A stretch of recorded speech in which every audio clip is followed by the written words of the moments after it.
त्याचा प्रयोग करून दाखवणार आहे. माझ्या प्रयोगाचे नाव आहे हवा जागा व्यापते.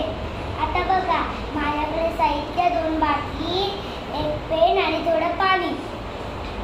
आणि आपण दुसऱ्या बाटलीचं वरचं कापलंय आणि आता मी ह्याच्यामध्ये पाणी भरतो. बघा, तो खाली पडतोय का पाणी? नाही. कारण असं का होतं? कारण खालच्या बाटलीमध्ये हवेने जागा भरली असते, म्हणून पाणी खाली नाही जातात. मी इथं करतो.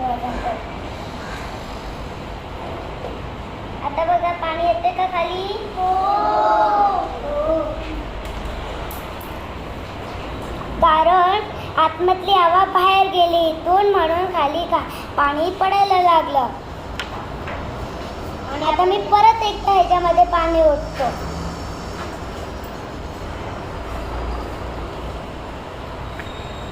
बघा, परत जातोय का पाणी खाली? नाही. आता मी परत उघडतो पेनाचं झाकण. आता जातोय? हो. आता माझ्या दुसऱ्या प्रयोगाचं नाव आहे हाताला छिद्र पडला.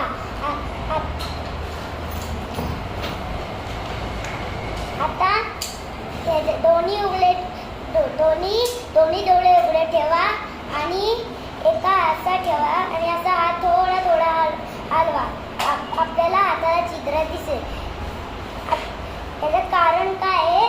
जेव्हा आपले डोळे वेगवेगळ्या दिशेला बघतात, जर ते एकाच दिशेला बघितलं तर असा दिसतो.